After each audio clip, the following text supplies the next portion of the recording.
Dans Windows, il est possible de personnaliser son bureau avec des thèmes différents. Pour ça, vous allez faire un clic droit sur le bureau de Windows. Vous allez aller dans Personnaliser. Et là, vous voyez, vous avez plusieurs onglets et plusieurs choses que vous pouvez modifier. On va commencer par modifier le thème. Donc je vais aller sur l'icône thème. Alors un thème comprend plusieurs choses, dont le fond d'écran, les couleurs, les sons du système et les pointeurs de souris. Donc par défaut, eh bien, c'est Windows ici qui est sélectionné, mais je peux prendre par exemple ce thème-là. Donc je vais le sélectionner et automatiquement, voilà, ça m'a changé l'ensemble, l'arrière-plan, les sons, les couleurs et le curseur de la souris. Vous pouvez changer de thème à tout moment, donc si je peux sélectionner celui-ci si je souhaite. Et vous avez aussi des fonds d'écran dynamiques qui vont se modifier tout seuls. Donc ça peut être sympa puisque vous allez voir votre bureau qui va changer, en fait l'arrière-plan va changer tout seul. Alors je vais me remettre sur le thème par défaut. Vous pouvez faire apparaître les icônes que vous souhaitez sur le bureau en cliquant ici sur Paramètres des icônes du bureau. Alors par défaut, la corbeille est déjà cochée, mais vous pouvez faire apparaître l'icône de l'ordinateur, des fichiers de l'utilisateur, le réseau ou le panneau de configuration. Bon, alors moi je vais en choisir 3, je vais prendre l'ordinateur, fichier de l'utilisateur, je vais faire OK.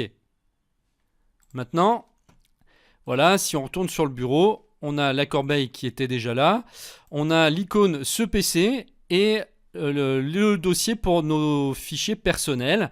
Donc là, si je clique sur ce PC, je vais arriver directement donc sur le disque dur de l'ordinateur.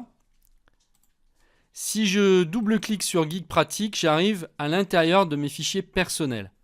Donc ce sont des raccourcis en fait. Et puis donc si je veux les refaire disparaître, eh bien je fais l'inverse. Paramètres des icônes du bureau. Je décoche ordinateur, fichier de l'utilisateur, OK. Pour modifier uniquement l'arrière-plan, c'est-à-dire sans modifier le thème, vous allez donc vous cliquez soit sur arrière-plan ici ou soit ici, ça revient au même. Et là, vous pouvez choisir votre image que vous voulez afficher derrière. Bon, allez, on va prendre celui-ci. Voilà, ça se modifie tout de suite. Et vous pouvez choisir votre propre image en allant dans Parcourir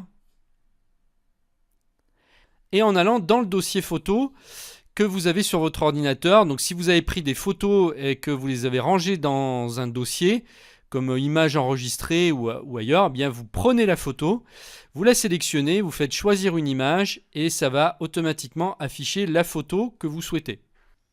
Dans la rubrique couleurs, eh bien vous pouvez choisir toutes vos couleurs de Windows. Donc je peux choisir par exemple ici l'orange, mais vous voyez tout de suite là l'aperçu que ça donne. Donc là je me remets sur le bleu. Bon, je peux le mettre en violet. Voilà, vous pouvez vraiment modifier les couleurs comme vous voulez.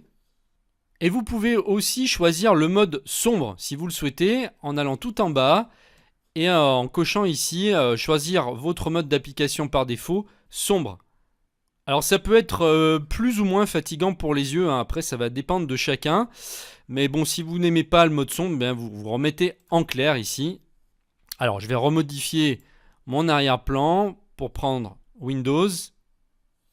Une fois que mes réglages sont faits, je ferme ici la fenêtre. Ce tutoriel est extrait d'une formation complète sur Windows 10. Pour y accéder, cliquez sur le lien qui se trouve juste en dessous de la vidéo. À tout de suite!